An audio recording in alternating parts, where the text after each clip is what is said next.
Eto na nga mga chong, marami tayong updates patungkol sa Gilas Pilipinas.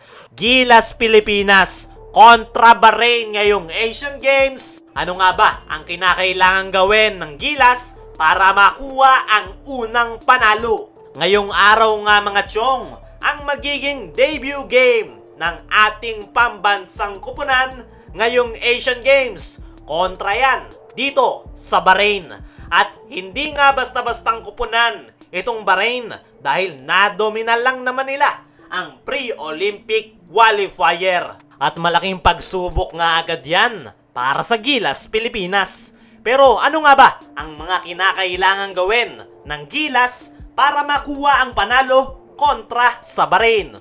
Unang-una nga sa kanilang listahan at ang pinaka-importante sa lahat ay ang kanilang depensa.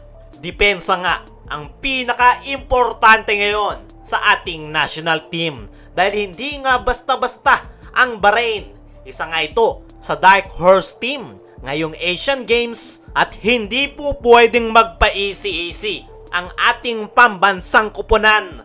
At ang pinaka-kinakailangan nga nilang matutukan dyan ay itong naturalized player ng Bahrain na si Wayne Chisholm. Halos lahat naman na tayo ay kilala itong si Wayne Chisholm dahil former PBA import nga ito ng Rain or Shine Elasto Painters. Nandoon pa nga rin ang kanyang laro pero hindi nga lang si Wayne Chisholm ang pinaka magiging threat sa Gilas dahil nandyan yung kanilang dalawang local player. Una ay itong si Mosti Rashid na legitimate gunner ng Bahrain.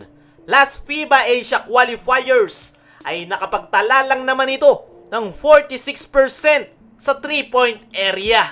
Long range shooter nga ito, kaya kinakailangan ng mas mahigpit na depensa ng Gilas Pilipinas. Isa pa sa local player ng Bahrain na magiging threat sa ating Gilas Pilipinas ay itong si Mazumil Hamuda. Para nga itong si Terence Romeo na may magandang dribbling skills at kayang-kaya nga rin nitong tumira sa 3-point area. Ang pinagkaiba lang ay mas malaki nga itong si Mazumil Hamuda at athletic player pa. Kaya naman, kinakailangan talaga ng ating national team na may pakita ang kanilang napakahigpit na depensa. At depensa nga talaga ang pinaka-importante ngayon para sa kupunan ni Coach Tim Cone kontra sa Bahrain. Pangalawa sa kinakailangang magawa ng ating pambansang kupunan ay maipakita ang kanilang magandang opensa. Hindi nga lang depensa ang dapat maipakita ng ating national team. Dapat ay nandyan din yung kanilang opensa.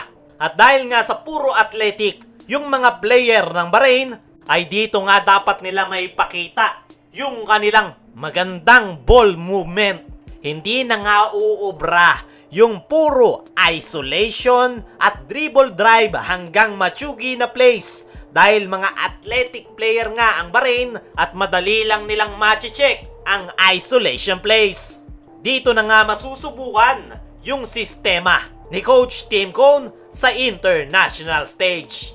Alam naman nating lahat mga chong na yung sistema ni Coach Tim Cone na mixed triangle offense ay more on passing the ball.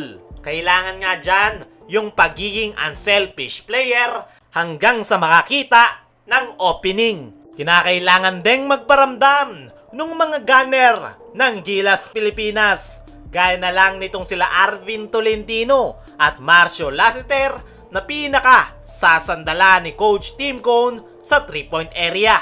At kung may papakita nga nila ang kanilang magandang ball movement at may execute nila ng maayos yung sistema ni Coach Tim Cone na mixed triangle offense, ay panigurado na magkakaroon ng opening yung mga gunner ni Coach Tim na sila Arvin Tolentino at Marcio Lassiter. At napaka-importante nga ng mga gunner ni Coach Tim Cone ngayong Asian Games. Panghuli, sa pinaka-kinakailangang magawa ng Gilas Pilipinas kontra sa Bahrain ay makaiwas sa turnovers.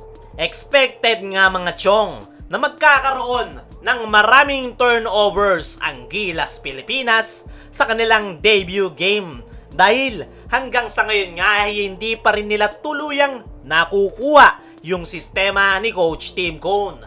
Aminado nga si Coach Tim at yung Gilas coaching staff na yan ang problema nila sa ngayon dahil kulang sila sa preparation.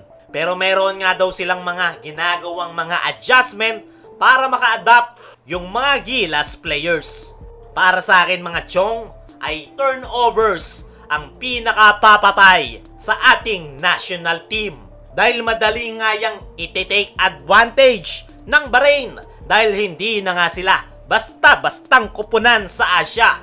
Napaka-importante pa naman ng unang laro ng Gilas Pilipinas ngayong Asian Games. Kinakailangan nga nilang ma-secure agad ang panalo para sa mas malaki ang tsansa na mag-advance sa second round. At para sa ating game prediction mga chong, ay action pack agad ang debut game ng Gilas Pilipinas.